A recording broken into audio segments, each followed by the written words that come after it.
Welcome to Unexplored Mysteries, where we delve into the most chilling and unsettling tales ever told. Tonight, you'll be introduced to an object so cursed that merely touching it could cost you your life. What follows is a harrowing journey, one that begins with an innocuous encounter but quickly spirals into something far more terrifying than anyone could have anticipated. This is not a tale for the faint of heart, so brace yourself. It's a warning. Don't touch it. The first time Emily saw the box was in an old, dusty antique shop on the edge of town.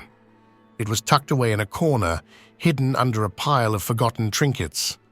The shopkeeper, an old man with piercing grey eyes, warned her not to go near it, but Emily was already captivated.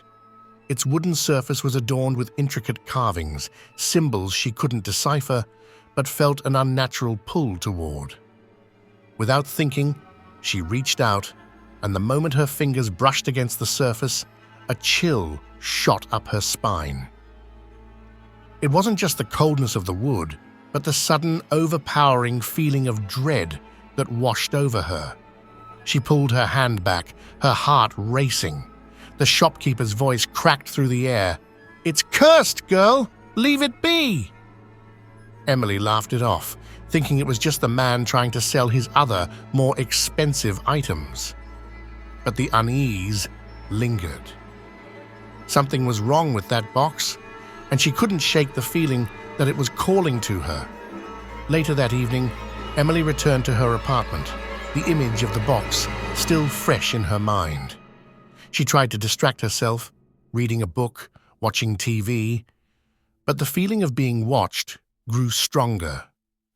Her eyes kept drifting to the corner of the room where the box should have been, the box which she had only touched for a split second. The air in her apartment felt heavier, thicker, as if something dark had entered her space. Then came the knock at her door. She opened it to find nothing. No one was there. But something was different. The darkness outside seemed deeper, more suffocating, and there, on her doorstep, was a small black feather. Strange. She didn't own any pets, nor had she seen any birds nearby.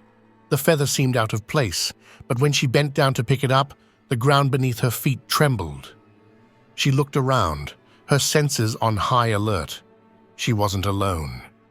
Over the next few days, strange things started happening. The lights flickered incessantly, strange noises echoed through the walls, and sometimes Emily could hear whispers, voices she couldn't place, growing louder with each passing hour. At night, she dreamt of the box. In her dreams, it was alive, its carvings twisting and changing into grotesque shapes, each one more horrifying than the last. When she awoke, she could feel the weight of something dark hovering over her. One evening, desperate for answers, Emily revisited the antique shop. The shopkeeper was there as expected, and his eyes seemed darker, more tired than before. "You shouldn't have touched it," he said without greeting. "That box has been in my family for generations. We've tried everything to get rid of it, but it's always come back. It curses anyone who touches it." Emily's stomach churned. What had she gotten herself into? The shopkeeper leaned in, his voice lowering to a whisper. "You're marked now, you see. The moment you touched it, you sealed your fate. The curse doesn't let go. It feeds on fear, on regret. The longer you ignore it, the worse it will get." Emily's mind raced. How could she have been so foolish? She had to find a way to destroy it before it consumed her completely. But how? That night, the whispers became unbearable. Emily sat in the center of her apartment, her hands trembling. She could feel the box in her mind, as if it were reaching out from beyond, pulling at her soul. Desperate, she Googled the shopkeeper's words, searching for any hint of a solution. What she found made her blood run cold. Emily's hands shook, as she stumbled upon a chilling post. A man named Mark had written about his encounter with the same cursed object. His story mirrored hers in every way. He had touched it, felt the dread, and even tried to destroy it. But as Emily read on, the final words sent a jolt of terror through her. If you want to end it, you have to destroy the box and the person who touched it. In a panic, she ran to the kitchen, grabbing a knife from the drawer. She felt insane, but the fear of the curse's grasp was stronger. Her reflection in the window distorted, becoming more monstrous, her face twisted with an expression she didn't recognize. She wanted to scream, but no sound escaped her lips. Then, there it was. The box was back, sitting on her coffee table, exactly where she had left it days ago. It wasn't there before. It couldn't have been. It felt as if time itself had warped. But before she could make a move, she heard a knock at her door. Her pulse raced as she approached, knife still in hand. The moment she opened it, there was no one there. Just another black feather, a second one, followed by a cold gust of wind.